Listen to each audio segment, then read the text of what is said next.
سلطان الاولیاء غوث الاعظم کی بارگاہ میں ہم خراج عقیدت پیش کرنے آئے. جو باتیں میں عرض کر رہا ہوں وہ غور سے سنیں. کرامات یہ اولیاء اکرام کی زندگی کا حصہ ہے، اللہ کی طرف سے انہیں دیا گیا. کرامت کیا ہے؟ ایسا محیر العقول کام، عقل کو حیرت میں ڈال دینے والا کام جو عام انسان نہیں کر سکتا. عام انسان کی عقل میں نہ آئے اللہ کے ولی سے صادر ہونے والا ایسا کوئی کام، اس کو کرامت کہتے ہیں. لیکن کرامت اولیاء اکرام کی ولایت کو ثابت کرنے کے لیے ضروری نہیں. اولیاء اکرام کی ولایت کو ثابت کرنے کے لیے کرامت نہیں دکھائی جاتی، شریعت پر استقامت یہ ولایت کی علامت. اگر وہ مضبوطی کے ساتھ ہر زمانے میں اپنے دین پر جمع ہوا ہے وہ اللہ کا ولی ہے، وہ اللہ کا ولی ہے.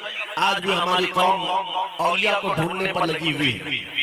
سنو، اللہ کا ولی ڈھونڈنا چاہتے ہو تو ڈھونڈنے کے لیے نکلتے ہیں اور پیچھے پڑ جاتے دیکھتے ہیں یہ ٹھوکر مار کر کے سونے کا سکہ نکال سکتا ہے کہ نہیں نکال سکتا ہے. اولیاء کو انہی باتوں پر آج بھی لوگ پرکھتے ہیں، سوچتے ہیں کہ ابھی بابا آسمان پر اڑیں گے تو میں سمجھ لوں گا اللہ کا ولی ہے، پانی پہ چل کے دکھائیں گے تو میں سمجھ لوں گا اللہ کا ولی ہے. میں یہی بیٹھا ہوں، اچانک میرے پاس پیسوں کا تھیلا کھول کے دے دیں، اللہ کے ولی ہوں گے. یعنی تم ایک جگہ بیٹھے رہو، حلوہ کھلانے والے بابا جس کو تم سمجھو گے اللہ کا ولی ہے. میرے عزیزوں، یہ جو چیزیں تم سمجھ بیٹھے ہو اللہ کے ولی کے لیے، یہ ضروری نہیں، بلکہ یہ دیکھو کہ وہ نبی پاک کی شریعت پر کتنا قائم ہے، میرے نبی کے راستے پر کتنی مضبوطی سے جمع ہوا ہے. میں آپ کو پوچھتا ہوں، سید الشہداء امام علی مقام امام حسین اعظم سے بڑھ کر اللہ کا ولی کون؟ اللہ کا ولی کون ہے؟ سارے اولیاء کرام کی نسبت وہاں جا کر ختم ہوتی ہے. اس حسین اعظم کو دیکھیں کربلا کے میدان میں اپنے بچوں کی قربانی کے سامنے بھی جمے رہے، ڈٹے رہے، کرامت کا اظہار نہیں کیا، شریعت پر استقامت لوگوں کو دکھایا. دنیا میں جیسی بھی آفتیں آ جائیں، مصیبتیں آ جائیں، اگر دین مصطفیٰ پر جمع ہوا ہے، استقامت کے ساتھ کھڑا ہوا ہے، وہ اس کی سب سے بڑی ولایت ہے، وہ سب سے بڑا ولی ہے. اللہ کا ولی وہ ہے جو شریعت پر جمع ہوا ہے، ڈٹا ہوا ہے، قائم ہے. اور کرامات اولیاء کرام کی زندگی کا ایک چھوٹا حصہ ہے، چھوٹا حصہ ہے. اور استقامت یہ بہت بڑا حصہ ہے.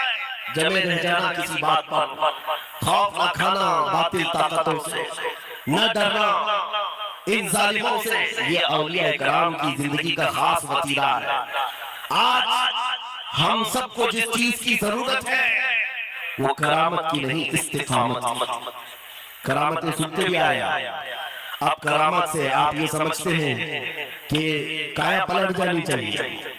لوگ آج مذاق بھی کرتے ہیں، کچھ وہ ماڈرن خیال کے ڈاکٹر اور پروفیسروں کے لیکچر سن کر کے پاگل جو ہو چکے سوشل میڈیا پر، وہ بھوکتے ہیں کرامات اولیاء پر. کیا وہ کرامات کیوں نہیں دکھاتے اللہ کے اولیاء؟ یہ جو حالات بدلے ہوئے ہیں، ان حالات میں ان کی کرامتوں سے زمین کیوں نہیں پلٹ جاتی، ظالموں کے منہ میں کیڑے کیوں نہیں پڑ جاتے؟ میرے عزیزوں، پوری دنیا کرامات سے نہیں چلائی جاتی ہے، واللہ مسبب الاسباب، اسباب پر رکھا ہے. ایک مشہور زمانہ بزرگ حضرت محمد جام رحمۃ اللہ علیہ بغداد ہلاکو کے زمانے کی تھے. ہلاکو بادشاہ جس نے بستیوں کی بستیوں ویران کر ڈالی اور اتنے قتل کر دیا تھا جہاں سے گزرتا تھا انسانوں کی کھوپڑیاں.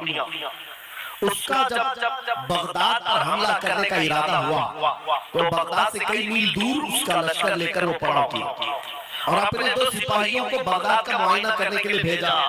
اور اس کی دہشت داری تھی سب شہروں میں، ہلاکو اگر آ گیا تو ہلاک ہو جائیں گے، اس کے فوجی سب کو برباد کر ڈالیں گے.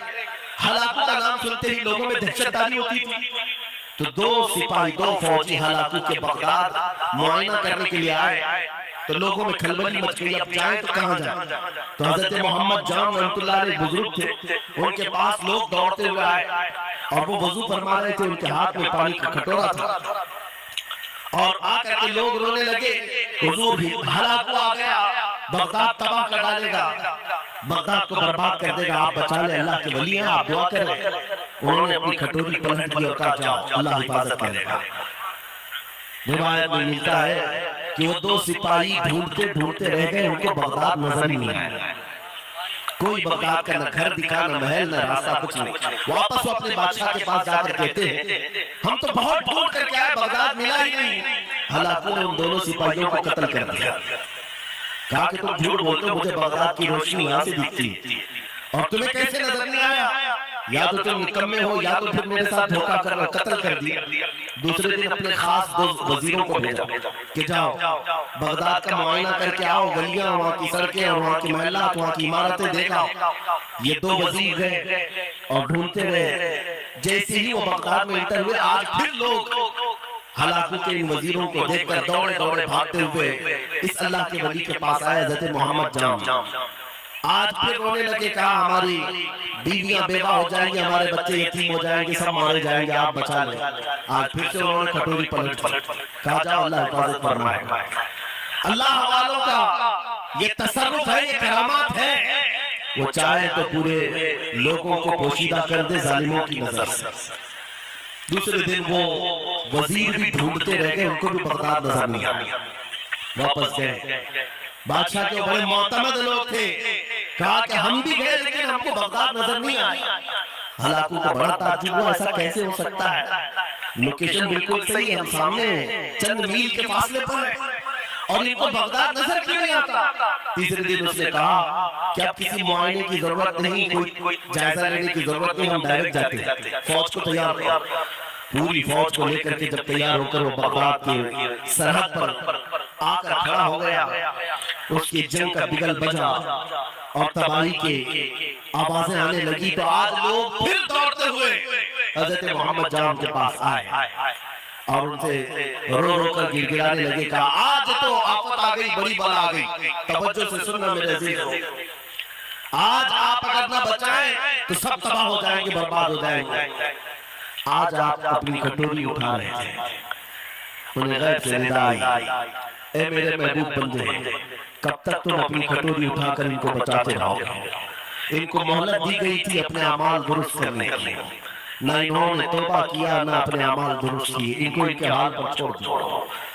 اللہ کے ولیوں کو حکم ہوتا ہے اللہ کا، اب انہیں نہ بچایا جائے، تو ظاہر سی بات ہے وہ حکم الہی کے پابند ہے۔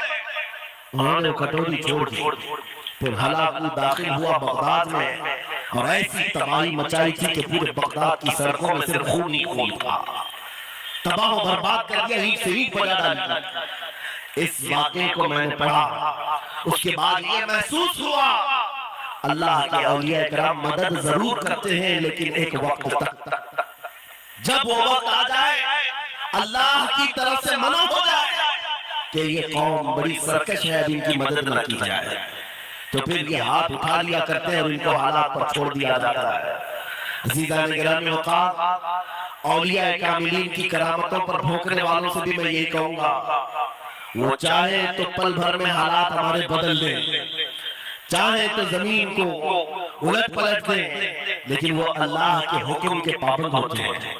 اور لوگوں کے لیے یہ بات ہے، نصیحت ہے کہ جب ایسے حالات آ جائیں آپ ادھر ادھر بھاگنے کی بجائے پہلے اپنے دل کی طرف دیکھیں، کہیں میرے گناہوں سے دل کے دھبے بڑھ تو نہیں گئے، میرا دل سیاہ تو نہیں ہو گیا۔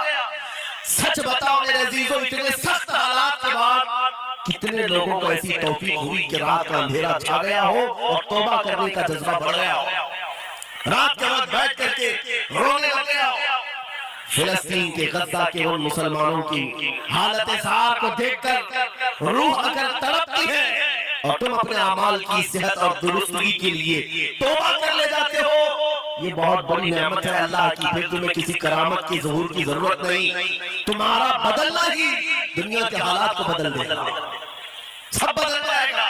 لیکن اگر انہی حالات پر باقی رہے تو پھر کرامت سے بھی تم نہیں بدلو گے اور نہ حالات بدلیں گے، کوئی چیز نہیں بدلے گی۔